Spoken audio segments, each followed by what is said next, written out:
Nessa noite nós vamos falar um pouquinho sobre tempos confusos, sociedade do cansaço, corações tristes. Tempos confusos, sociedade do cansaço, corações tristes. E eu queria te fazer algumas perguntas, e eu queria que você respondesse essas perguntas para você, silenciosamente. Vou te fazer 4 perguntas, tá bom? A primeira delas é: como você se sente vivendo em um mundo em que tantos valores cristãos estão sendo distorcidos? Queria que você respondesse para você mesmo. Como é que você se sente vivendo em um mundo em que tantos valores cristãos estão sendo distorcidos?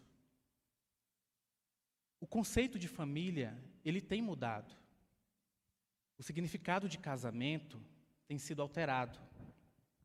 Está cada vez mais raro encontrar pessoas honestas por aí. Nós vivemos em uma geração em que os valores éticos, os valores morais, os valores cristãos estão totalmente distintos da geração anterior. Os nossos valores aqui, presentes nesse livro, estão sendo invertidos. Veja se não é verdade. A cada dia, o errado parece se tornar certo e o certo parece se tornar errado. Recentemente, nós ficamos sabendo do caso do jogador de vôlei, Maurício, que foi cancelado na internet por criticar uma história em quadrinhos em que mostrava um beijo homossexual.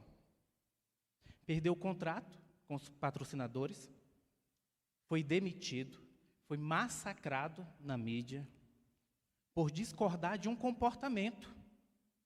Sim, porque nós sabemos que homoafetividade é comportamento humano, já que ninguém nasce homossexual. A ciência já comprovou isso.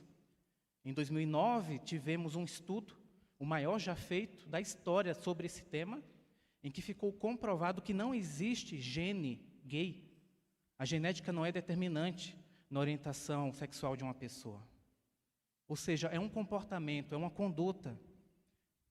Sendo assim, é algo que pode ser criticado. Mesmo as condutas humanas mais nobres e quase que universalmente aceitas podem ser alvo de discordância, de crítica, de uma apreciação negativa. Desde, claro, que a gente não insulte, que não caia na agressão, na violência. Ou seja, é um comportamento que precisa ser respeitado, sim. Respeitado, sim. Mas é um comportamento que eu preciso concordar com ele? É um comportamento que eu preciso aceitar? Definitivamente não.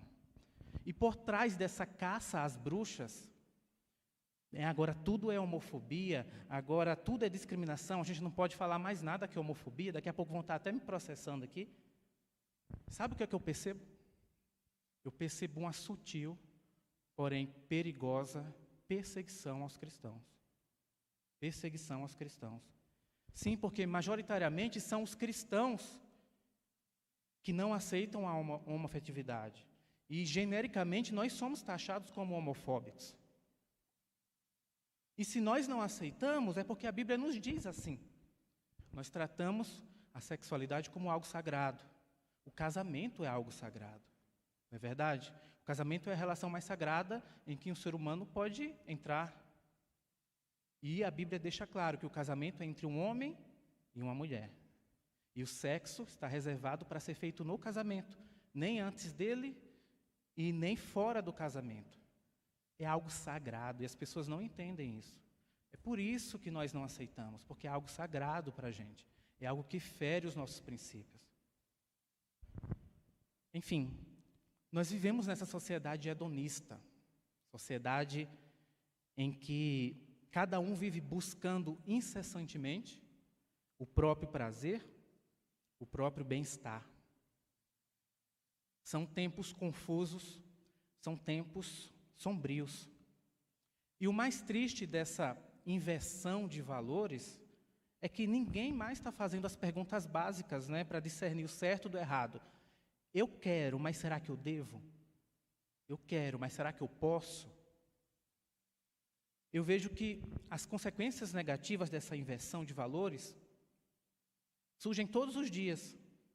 A começar pela base da sociedade, que é a família e que é a escola. O que é que a gente vê nos jornais, né? Nos lares a gente tem visto que pai e mãe matando filho, pai e mãe jogando filho pela janela, jogando criança no lixo, fazendo filho de refém. Em contrapartida, nós vemos filhos que fazem tortura física e psicológica com os pais, batem neles, e até filhos que matam os próprios pais. Se os valores não estivessem invertidos, esses mesmos pais protegeriam os filhos de qualquer perigo, supririam todas as suas necessidades, né, de atenção, de amor, de orientação, de educação, de cuidados. E esses mesmos filhos amariam, respeitariam e honrariam os seus pais, porque é isso que um bom pai e um bom filho faz.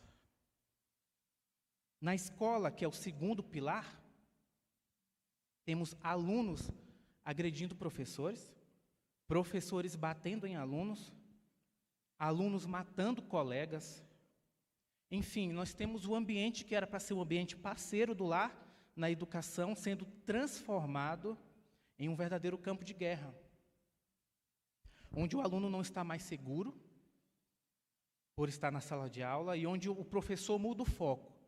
Ele passa de educar para agredir. Bons tempos, era quando a escola e o lar eram parceiros, não é? Na tarefa de educar. Quando o pai e professor tinham como único objetivo formar cidadãos de bem. De quando os filhos sabiam respeitar os seus pais e professores, de quando o aluno levava, né, para a sala de aula um presente para o professor, ao invés de uma arma para tirar a vida do colega. E é claro que essa inversão de valores, ela vai além do ambiente familiar e da escola, porque ela já está impregnada na sociedade. Meus irmãos, nós precisamos aprender a respeitar mais os valores e os princípios contidos na palavra de Deus. Precisamos aprender a amar a nossa família, as nossas crianças. Filho precisa aprender a respeitar pai, a honrar pai. Pai precisa aprender a ser pai, a ter responsabilidade. Nós precisamos aprender a respeitar o nosso próximo. Não só aquele com quem a gente se importa, né? Que aí é fácil. Mas a gente precisa aprender também a respeitar os nossos inimigos. Precisamos valorizar os nossos princípios e valores para crescermos, né, como sociedade, a fim de sermos melhores cristãos e melhores como ser humano também. Mas até lá é um longo caminho. E eu não sei você, mas viver numa sociedade assim me deixa extremamente cansado. Nessa agitação dos nossos dias, muitos têm dificuldade de descansar. E aí eu chego na segunda pergunta desta noite. Vai aparecer aí na tela. Você também se sente assim? Viver esse estilo de vida agitado dos tempos modernos te deixa cansado? Viver esse estilo de vida do corre-corre te deixa fatigado também? Eu acho que sim, né? Cansado todos nós estamos. Essa sociedade é a sociedade do cansaço. A gente dorme e acorda cansado. Veja se não é assim. A gente sai de férias e uma semana depois das férias a gente já está cansado. Né? Tudo de novo. Aconteceu comigo recentemente. Eu saí de férias, até viajei com a minha esposa. Quando voltei da viagem, peguei um ritmo de trabalho tão intenso que 3 dias depois eu já estava querendo férias de novo, não estava aguentando. Com isso, o corpo sofre e a mente entra em colapso. E vejam se não é verdade, o corre-corre do dia a dia, ele tem sugado muitas coisas de nossas vidas, nossa energia, nosso vigor, a nossa alegria. E é um estilo de vida que é contra a natureza e nos impede de ter uma vida saudável. Com frequência, essa falta de tempo, ela vem acompanhada de falta de tempo para os amigos, falta de tempo para a família e, o que é pior, falta de tempo para desenvolver um relacionamento íntimo com Deus. O cuidado com a vida espiritual passa a ficar em segundo plano ou em último plano. Às vezes a gente fica até cansado de orar. Chega em casa, cansado, vai direto dormir, cansado de ler a Bíblia. Às vezes, vejam se não é verdade, a gente fica cansado de ir para a igreja, de sair de nossas casas e ir para a igreja. Cansado de louvar, de tocar. Às vezes a gente fica cansado de tentar e nunca obter a vitória. Às vezes a gente se cansa das pessoas ao nosso redor. Chega o sorriso a parecer forçado. Às vezes a gente se cansa das pessoas que estão tentando nos prejudicar o tempo inteiro. É o tempo inteiro um problema, o tempo inteiro uma situação para resolver. Parece que a gente não consegue ter 10 minutos de paz, né? Que logo já vem uma notícia ruim. É o pai que se separou da mãe, é o filho que foi mal na escola, é o irmão que perdeu o emprego, o neto que fica doente. É um mundo de coisa. E tudo isso nos deixa muito cansados. E cansada demais, a pessoa ela não consegue parar para pensar em Deus. Muito menos observar os princípios importantes para conduzir a sua vida. Ela vai caminhando num caminho que prejudica não só o corpo, mas também a alma. E é sobre esse tipo de cansaço que eu queria te falar nessa noite. O cansaço da alma. Você sente que a sua alma está esgotada? Você sente que às vezes você carrega um fardo que é tão pesado que sozinho você não consegue se livrar dele? Saiba que o Senhor Jesus, Ele olha para o meu e Ele olha para o seu coração. E Ele conhece o cansaço da sua alma. Ele conhece cada fadiga que a gente vive nessa vida. Ele olha para a nossa rotina, para tudo aquilo que a gente vive, para essa correria diária, né? Para tudo aquilo que nos deixa oprimidos, cansados e angustiados. E sabe o que mais? Ele olha com compaixão para tudo isso. E Ele mostra o caminho da cura, Ele mostra o caminho da restauração, da libertação. Para isso Ele te faz um convite, Ele nos faz um convite. Um convite para que descansemos nele. Jesus, Ele nos convida para que nós possamos descansar nele. E como é que é esse descanso de Deus? O descanso de Deus é diferente. É diferente de tudo que a gente está habituado na nossa cultura. É um tipo de descanso que, mesmo que estejamos muito atarefados, nós podemos experimentar. É um descanso que, mesmo que as batalhas não tenham terminado, nós podemos sentir. É um descanso que, mesmo que o dia, a semana, o mês, o ano não tenha acabado, ele nos é concedido de graça. O descanso de Deus, ele faz parte das promessas de Deus, contidas na Bíblia. E é um descanso que proporciona a tranquilidade da alma, que nos liberta das apreensões e preocupações, e que nos torna pessoas mansas e serenas, assim como Jesus era. É o tipo de descanso que alivia o fardo, que suaviza a nossa dureza, que traz paz e renova as nossas forças. Lá em Hebreus, no capítulo 4, versículo 3, o autor de Hebreus, ele diz assim: nós, o que cremos, entraremos no descanso de Deus. E ele insiste no verso 11, dizendo assim: que nos esforcemos para entrar no descanso de Deus.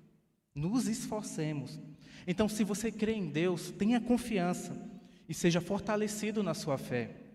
Lembrando que andar segundo a vontade de Deus é o verdadeiro descanso. Estar no meio do povo de Deus, estar no meio da igreja, é o descanso. Ouvir a voz de Deus, seja na palavra, seja no ensino das Escrituras, é o verdadeiro descanso. E lembre-se que um dia você verá Jesus face a face. E finalmente nós poderemos descansar de todas as nossas batalhas aqui na terra. será o descanso final. E se você, meu amigo, minha amiga, ainda não expressou a sua fé, a sua crença em Deus, lembre-se que Ele promete descanso para a sua alma cansada. Creia em Deus, entregue sua vida a Jesus e você vai encontrar descanso para a sua alma. Amém? Jesus disse, olha o que Jesus disse: vinde a mim todos os que estáis cansados e oprimidos, e eu vos aliviarei. Tomai sobre vós o meu jugo, e aprendei de mim, que sou manso e humilde de coração, e encontrareis descanso para as vossas almas. O descanso que Ele prometia não é para o nosso corpo, é um descanso para o nosso espírito, para a nossa alma. E Ele diz mais: porque o meu jugo é suave e o meu fardo é leve. Então, vá a Jesus. Vá a Jesus e você encontrará o verdadeiro descanso para a sua alma. Mas e triste? E triste? Essa é a terceira pergunta que eu gostaria de fazer nessa noite. Há algo na sua vida que está tirando a sua alegria? Há algo que está te incomodando, que está tirando o seu sono, te causando preocupação, que está entristecendo o seu coração? Eu acho que a nossa sociedade, ela se entristeceu muito, né, por causa da pandemia. Quase 5 milhões de pessoas morreram ao redor do mundo por causa do Covid-19. Mais de 600 mil só no Brasil. E apesar da pandemia estar se arrefecendo, ainda assim centenas de pessoas morrem todos os dias. Eu penso que por causa da pandemia a gente foi obrigado a conviver com o luto muito de perto, sabe? Tantas pessoas queridas que tiveram suas vidas ceifadas por causa desse vírus ou por qualquer outro motivo. Eu tenho certeza que nesse momento você está lembrando de alguém. Nós estamos em tempos confusos, nós fazemos parte de uma sociedade cansada. E as pessoas frequentemente estão tristes, têm uma vida triste. Mas não tem que ser assim, não precisa ser assim. Eu não sei o que é que está tirando a sua alegria. Eu não sei o que é que está te deixando tão triste, tão cansado. Mas a palavra do Senhor tem algo para você nessa noite, amém? Então não é à toa que você saiu de casa, que você veio ao templo, não é à toa que você está aí utilizando o seu tempo para acompanhar essa transmissão. Você está aqui porque Deus quer falar com vocês através da Bíblia. Então, pode se esquecer de mim, eu sou só uma voz, eu sou só um instrumento. Deus quer falar com você através da sua palavra. Vamos ler Salmos 42, versículo 5. Essa é a palavra que Ele tem nessa noite para você. Salmos 42, diz assim: por que você está assim tão triste, ó minha alma? Por que está assim tão perturbada dentro de mim? Ponha a sua esperança em Deus, pois ainda o louvarei, Ele é o meu Salvador e o meu Deus. Ponha a sua esperança em Deus. Ponha a sua esperança em Deus. Você sabe que esperança é diferente de esperar, né? Esperar, a gente espera na fila do banco, esperar, a gente espera o sinal de trânsito abrir. Esperança, por sua vez, é almejar, é sonhar, é buscar, é agir. Ou seja, é algo totalmente oposto de passividade. E esperança, meus queridos, ela deve ser depositada em Deus. Dessa forma, esperança é a espera em Deus. Quando a gente espera em Deus, sabemos que o melhor vai acontecer para a nossa vida. Talvez a resposta do Senhor possa demorar, ou até mesmo não seja aquela resposta que a gente queria, mas ainda assim, vale a pena esperar nele. Ele sabe o que é melhor para nós, e Ele sabe o tempo certo para tudo se resolver. Portanto, eu e você que somos crentes no Senhor Jesus, o que nós temos é esperança. A gente não espera a volta de Cristo, a gente tem esperança na volta de Cristo. Porque esperança é a espera em Deus. E a Bíblia diz a você hoje, meu querido, para você ter esperança em Deus, espere nele, espere nele. Ele pode entrar na sua vida, ele pode reescrever a sua história. Ele pode te dar uma segunda chance, ele pode te dar uma nova oportunidade. Ele pode reverter toda a maldade, né? O que quer que seja que aconteceu na sua vida, ele pode transformar isso em bênção. Ele tem o poder para fazer isso. Então você deve esperar em Cristo, você deve esperar em Deus. Sabe, não permita que essa tristeza que você está sentindo no coração, ela vá se aprofundando, ela vá se enraizando. Porque isso pode se transformar num caso de depressão. Então, corte essa tristeza agora. Repreenda essa tristeza em nome de Jesus, amém? Diga assim, ó: tristeza, eu te repreendo em nome de Jesus. Porque o meu Deus é maior do que você. Diga assim, antes que ela vá se aprofundando dentro da sua vida e vá se transformando em algo pior. Deus é um Deus de alegria, Deus é um Deus de felicidade. Foi Ele que inventou a risada, foi Ele que inventou o sorriso. Ele nos deu a capacidade de rir, sabia disso? De ter bom humor. Imagine, a gente sobreviveria sem um bom humor.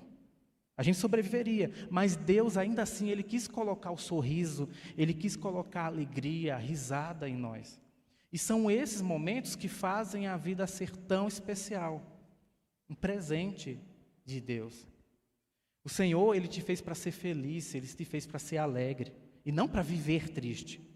Então, mesmo que você tenha motivos concretos e reais para ficar triste, jogue essa tristeza fora o quanto antes. Há uma advertência da palavra de Deus para você agora. Joga fora, corta essa tristeza, porque ela vai corroer você, ela vai corroer a sua alma, ela vai te destruir. Então, a hora é agora. Cortar esse laço, para de acariciar pensamentos ruins, para de ficar remoendo mágoa de coisa que aconteceu para você há anos atrás. Esquece isso, libera perdão. Esquece isso. Sabe por quê? Porque tudo começa aqui na mente. Tudo começa aqui na mente. Se você tiver uma mente saudável, se você tiver uma mente estável, você vai ter condições de superar os desafios da vida. Então, quem espera em Deus não permanece triste por muito tempo. Manda essa tristeza embora. Eu sei que ninguém tem o coração de pedra, né? Eu não tenho o coração de pedra, nem você também. A gente sofre, a gente se entristece às vezes, mas a gente não dá morada, sabe? A gente não dá abrigo para a tristeza. Entendeu a diferença? Pegou a visão? A gente pode até ter a tristeza, mas a gente não cuida daquela tristeza. Ficou claro isso para você? Então, onde é que você vai colocar a sua esperança? No Senhor. O que é que você vai fazer com a tristeza hoje? Você vai mandar ela embora. Você vai sorrir, você vai sair com a sua família, com seus amigos, você vai passear, você vai tomar um sorvete, você vai assistir um filme, você vai se divertir. Você vai jogar a tristeza fora, mandar ela embora. Amém? Muito bem, meus irmãos. Nós vivemos em tempos confusos, em uma sociedade cansada, com pessoas cujos corações estão tristes. Mas eu quero lhe falar que existe um Deus e Ele é grande demais. Ele dá discernimento a uma mente confusa. Ele alivia o cansaço da alma. E Ele acaba com a tristeza do nosso coração. Ele consola o coração entristecido. Este é o meu Deus, este é o nosso Deus. E no início da mensagem eu disse que eu queria te fazer 4 perguntas. Pois bem, aqui está a última pergunta. Você conhece o Deus que esclarece nossas almas, alivia o cansaço da alma e consola o coração entristecido? Você conhece o Deus que liberta a mente da confusão? Você conhece o Deus que clareia o nosso pensar e nos guia em nossas decisões? O Deus que solidifica em nossos corações os princípios e valores bíblicos? O que quer que esse mundo queira impor, o que quer que esse mundo queira doutrinar, não irá prevalecer. Sabe por quê? Porque nós temos a nossa base em Jesus Cristo. Nós somos firmados da fé e do caminho nós não iremos nos desviar, amém? Então, ideologia de gênero, diga não. Descaracterização do casamento, diga não. Modernização do conceito de família, diga não. Relativismo religioso, também não. Diga não a essas coisas. O mundo ele vai tentar te dizer o que é certo. Ele vai tentar, mas quem guia a nossa vida é o Senhor Jesus, é Deus. Você conhece esse Deus? Você conhece esse Deus? O Deus que alivia o esgotamento da alma. Sabe, todos nós temos um vazio aqui dentro. E só Deus preenche esse vazio. Nós somos pecadores, nós somos pessoas perdidas. Se olharmos para o que tem dentro de nós, nós vamos perceber que nós precisamos dele. Nós precisamos dele. E quando nós pecamos, nós nos afastamos dele e às vezes sentimos na alma uma dor pior que uma dor física. E esse tipo de dor, esse tipo de cansaço, só ele que cura. Ele enviou o próprio Filho para morrer por você. E por meio desse sacrifício nós temos hoje vida, nós temos alívio para o cansaço da nossa alma. O Deus que se fez homem, o Rei que se fez servo, para que nós pudéssemos viver. Você conhece esse Deus? O Deus que conforta corações tristes, o Deus Espírito Santo, Consolador, o Deus que conforta o coração daquela mãe que perdeu o filho, o Deus que conforta o coração daquele pai que foi dispensado, aquele pai de família que foi dispensado e não tem ideia de como vai conseguir comprar comida. O Deus que põe um sorriso no rosto daquela pessoa que está com a doença terminal. O Deus que transforma um coração triste em um coração alegre. Você conhece esse Deus?